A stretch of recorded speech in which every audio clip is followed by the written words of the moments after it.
こんにちは、テリーです。こんばんは、ゆっくりです。ご視聴ありがとうございます。ありがとね。上を向いてゲーム中断すると一瞬空が見えるのが最近の密かな楽しみです。手の届かないものに憧れるものよね。さて前回は羊毛3色とスイカを手にし、Y 座標41までの高さを確保しました。次の狙い目は砂を素材としたブロックです。砂岩とかですね。ガラスと TNT は確かはしご設置できないんだったわね。はい。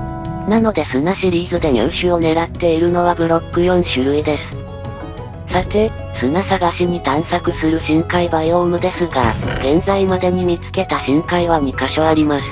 で、このうち東にある深海を探索することにしました。その辺りで洞窟掘り当ててたわね。ウィッチを砂利で埋めようとして逃げられたところかしら。はい。超久々の洞窟探索なので緊張気味です。あと、ぼちぼちついでに南北通路7本目8本目の鉱石を採掘しようと思います。廃鉱拠点までレール敷くための鉄集めです。さて準備も OK、砂探しに参ります。ちなみに最後にまともに洞窟探索したのは前作で2つ目の要塞を探してた時以来で、1年ちょっとぶりです。その時も探索時間はせいぜい10分少々でした。さて、探索するのは東西通路の東端にあるこの洞窟です。糸欲しさに雲の音で掘り当てた洞窟ですが、結局糸をドロップしてくれなかったのが印象深いです。だいたいいつも報われないわね。とりあえず今のところ一本道です。入り口より10メートルほど上がってきてます。と、ここで2本に枝分かれしました。まずは左側ですが、行き止まりです。続いて右側は、無事にこちらも行き止まりでした。いきなり全部行き止まってるわよ。まあスケルトンの音を頼りに洞窟掘り抜いてみます。最近は短く声の発するモブでも水平方向はわかるようになりました。あとは掘りながら音の大きさの変化で高さを探ります。この企画で変な方向に進化しちゃったわね。さて、では掘り当て開始です。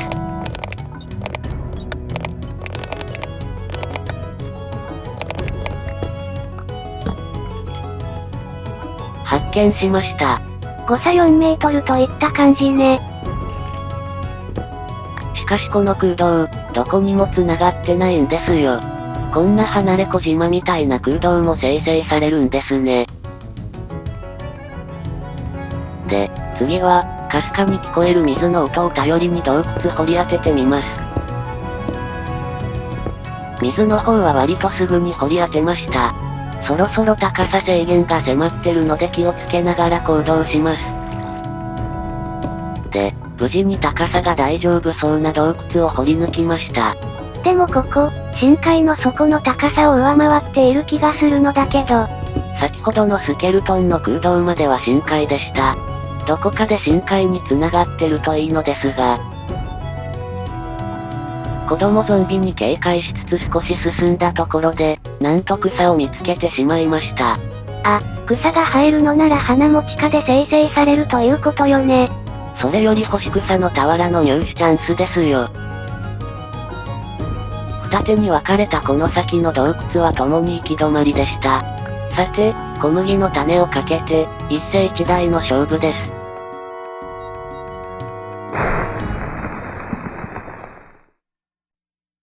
もう死ぬまで小麦の種手に入らないわね。さて三度洞窟が途絶えたので、またモブを頼りに洞窟を掘り当てたところなんですが、ここから先は高さ制限オーバーです。そもそもサバンナに入っちゃってるわよ。洞窟探索でサクサク砂を見つける計画は、ここで頓挫です。で、計画練り直しの時間稼ぎに、南北通路7本目8本目の鉱石を集めているところで、レコードチャンスが来ました。ああ失敗。足止めしておけばよかったわね。さて砂集め計画ですが、次は深海の底スレスレを掘り進もうと思います。スポナーやスライム、鼻に出くわす可能性を考えて洞窟探索したかったのですが、思うように繋がってないのでやむを得ません。って何？声も出さずに忍び寄るのは。魚第3次、砂利は爆破耐久低いですね。さて南北通路の鉱石集めを中断し、再び東西通路の東端、先ほどの洞窟の真横です。ここから上に海が出るまで螺旋階段掘りしていきます。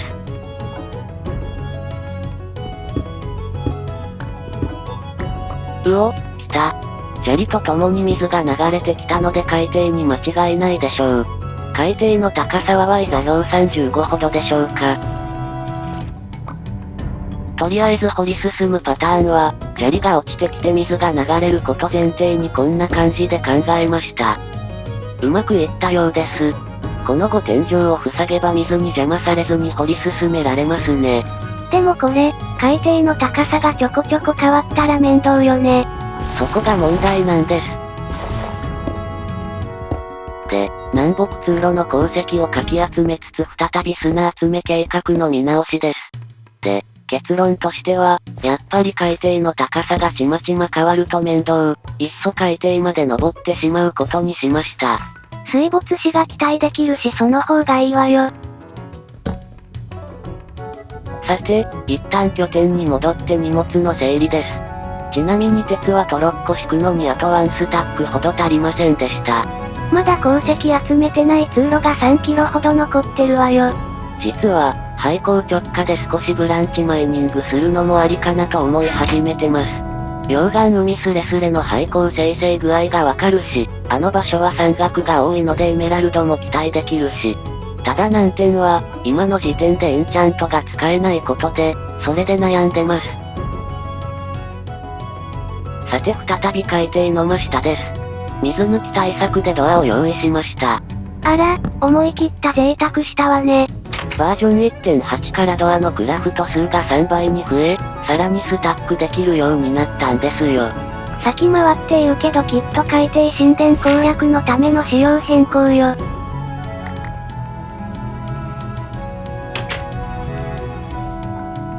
そしてついに、海底到達です。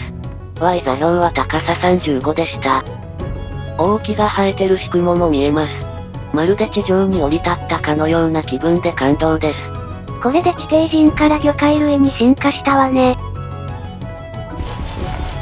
さて、頭上に石を置いて、通路の左右に溝を作って水流が真ん中に流れ込まないようにして、それで進んでいこうと思っていたのですが、あっさり水が流れ込んできてしまいます。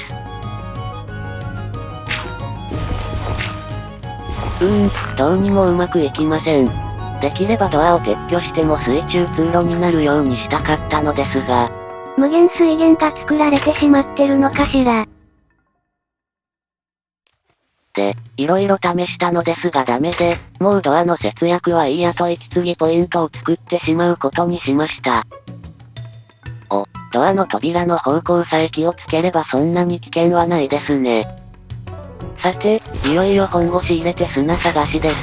海底の砂は前作で一塊見つけたことがあるだけで、どの程度存在しているか知りません。まあ片っ端から砂利を掘り起こしてみます。イカがやや近いです。そのままこっちに近づいてきてくれれば。まあ焦ることはない。そのうちチャンスはあるでしょう。弓を使う手もあるわよ。矢の在庫少ないですからウィッチ対策でまだ温存します。さて、今手持ちの木材が尽きかけたところで、半ブロック体をずらすと暗視ポーションを使ったかのように見渡せることに気づきました。あれひょっとして砂じゃないですか？どうかしら。戦力眼かもしれないわね。それにしても、イカはなかなか上下に動いてくれないようです。さて一旦リスポーン拠点に戻り、備蓄の木材をだいぶ使ってしまいます。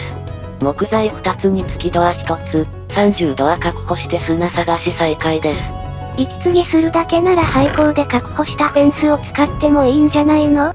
今回で砂が集めきれなかったらそうします。計算上、2、3山見つけないと足りなそうなんです。さて、再び海底に戻ってきて砂利撤去作業を少し進めたところですが、デバッグ情報が3度です。ついに砂見つけました。ここまで使ったドアは20個少々でした。案外なかなか見つからないものなのね。まあほんと、砂が見つかってほっとしました。正直、海底に砂があることは前作のプレイで見つけたのがただ一つの根拠でしたから。さて砂が手に入ることが確定したので、これで入手難易度の高いブロック集めをいくつか省略しても、地上の原木に手が届くはずです。今回入手できた砂は11個。砂シリーズ4種確保にはあと3倍ほど必要です。